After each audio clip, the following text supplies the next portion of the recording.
Hello नमस्कार दोस्तों, आपका स्वागत है आपके अपने YouTube चैनल तेज हरियाणा दक्षित पर। दोस्तों, आज की वीडियो में हम जानेंगे उस हैवान के बारे में जो बड़ी बेदर्दी से लोगों को मार डालता था।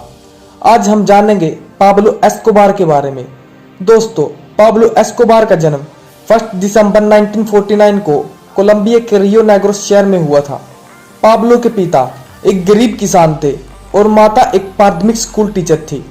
पाब्लो एस्कोबार फैमिली के 6 बच्चों में से तीसरे नंबर का था।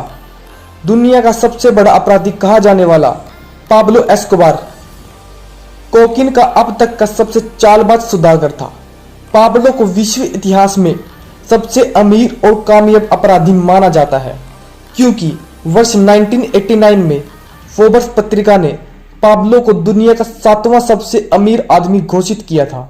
पर इस पर पाब्लो के छोटे बेटे ने फोर्ब्स पत्रिका वालों से ये बात कही कि आप अंदाजन संपत्ति के नजदीक भी नहीं है। पाब्लो के पास असंख्य लग्जरी घर और गाड़ियां थी। 1986 में पाब्लो ने कोलंबिया की राजनीति में प्रवेश करने का प्रयास किया, यहाँ तक कि पाब्लो ने देश के $10 बिलियन के राष्ट्रीय कर्ज को चुका देने की पेशकश भी रखी।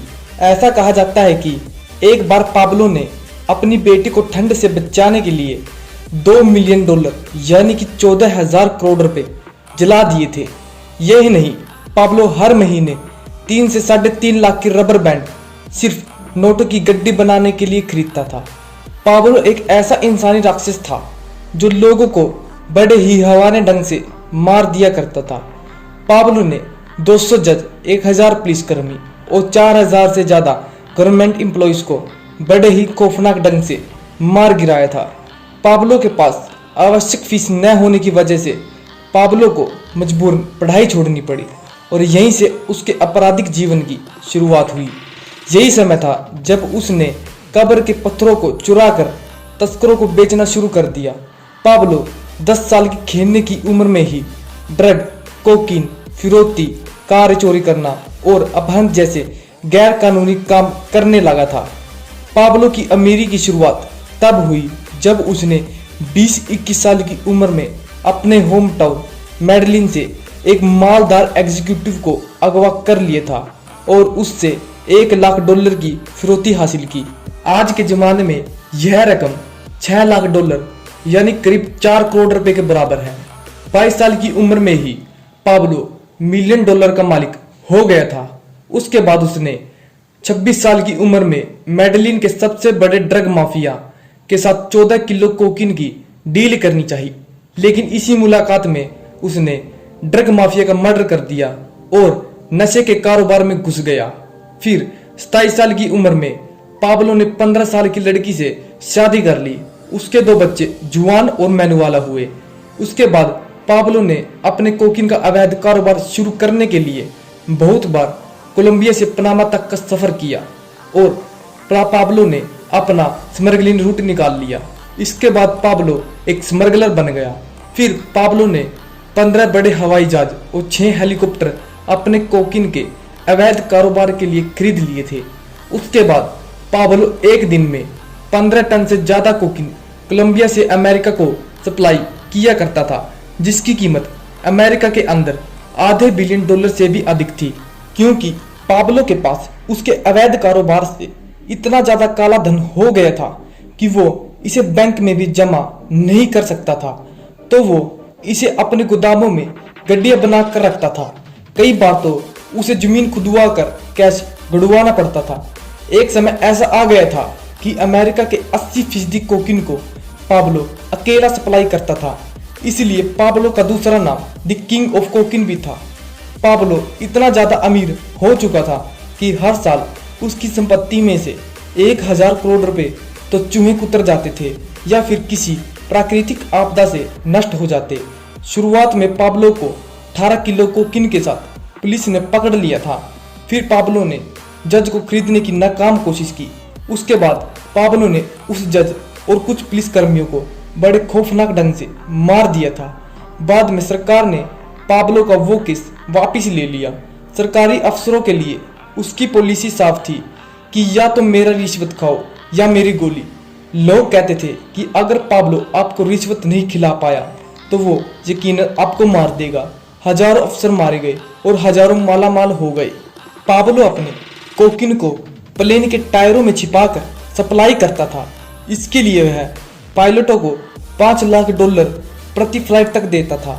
एक फ्लाइट में लगभग 5 से 11 टन कोकीन सप्लाई की जाती थी।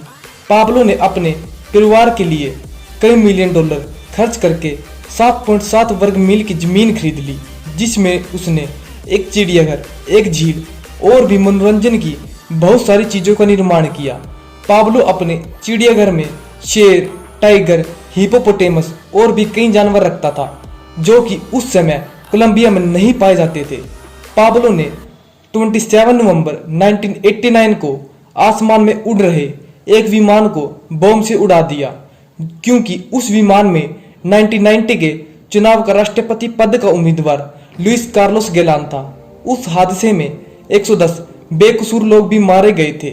ड्रग और कोकीन का खूनी कारोबार करने के आरोप में 1991 में पाब्लो ने सरकार के अनुरोध पर सरेंडर कर दिया था, पर उसने सरकार के सामने अपनी जेल खुद तैयार करने की शर्त रखी। फिर पाब्लो ने अपने लिए एक 5 स्टार जैसी आलीशान जेल तैयार की।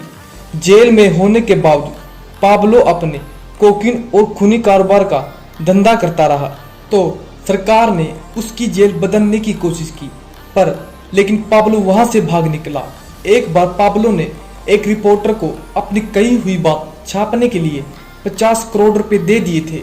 सरकारी आंकड़ों के आधार पर कोलंबिया में पाब्लो के इशारे पर खूनी माफियों ने 1991 में 25,000 मौतें और 1992 में 27,000 मौतें कर दी थी, यानी हर रोज करीब 76 मौतें। लोग पड़ोस में निकलने से भी डरते थे।